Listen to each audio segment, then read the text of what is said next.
बिस्मिल्लाहिर्रहमानिर्रहीम। ګرانو ملګرو، نن درته وایم چې مینوراجیا څه شی دی، دا تشریح کوو چې دا ناروغي ولې رامنځته کیږي او نښې او لاملونه یې څه دي. تعریف: مینوراجیا په دې ناروغي کې د حیض پر مهال ډیره اندازه وینه خارجيږي. لاملونه یا کازز: د یوټرس التهاب یا د رحم سرطان، د کلسیم کموالی، په رحم کې رسولی، د پروجسترون هورمون کموالی. نښې یا سیمټمز: د حیض پر مهال د وینې د وتلو اندازه ډیره زیاته وي، ځینې وختونه وینه جاری وي او نه بندیږي.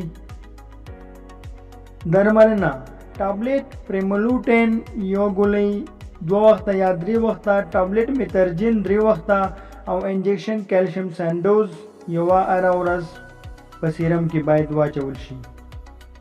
ګرانو دوستانو، په خپلو ښایسته لاسونو زموږ چینل سبسکرایب کړئ، په ځان پام کوئ. الله پامان.